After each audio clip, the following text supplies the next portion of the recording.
Hello everyone, welcome back to the Hand Spinner Review Spot YouTube channel. You can click on the link in the description below to go to our Facebook page, or more importantly than that, if you like what we're doing here, please hit that subscription button, that really helps us out. So what are we looking at today? Well, an interestingly named spinner for people in the UK, but we'll get to that in a second. This is a beautiful Damasteel piece, and it's by Steampunk Spinners. So, before we go any further on, let's do a few quick size comparisons.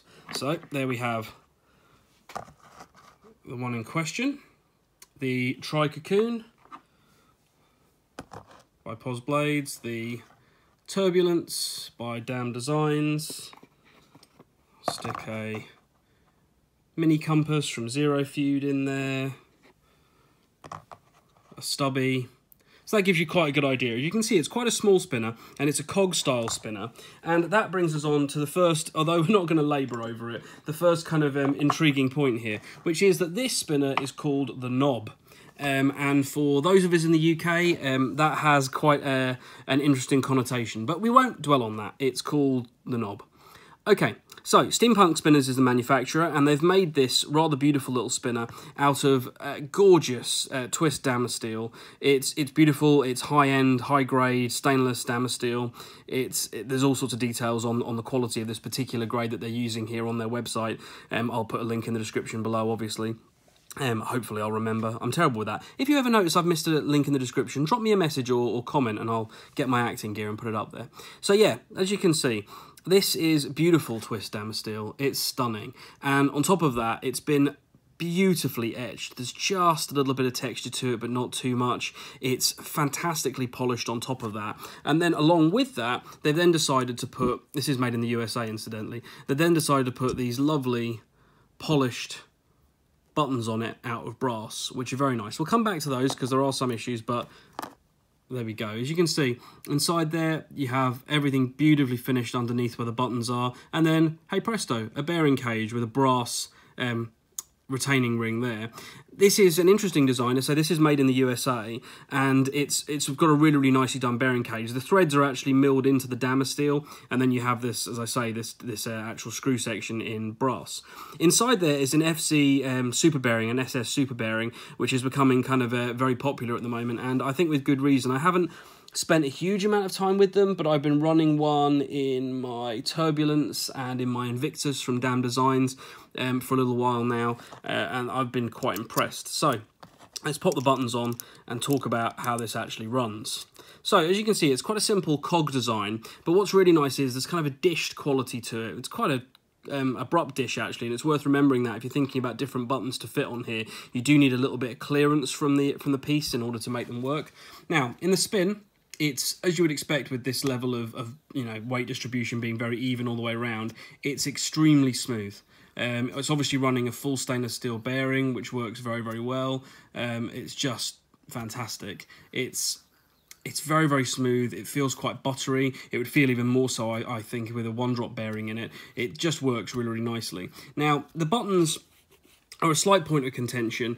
I've used this with, let's see if I can see where they are. No, I can't, because I'm not sure what I've put them on.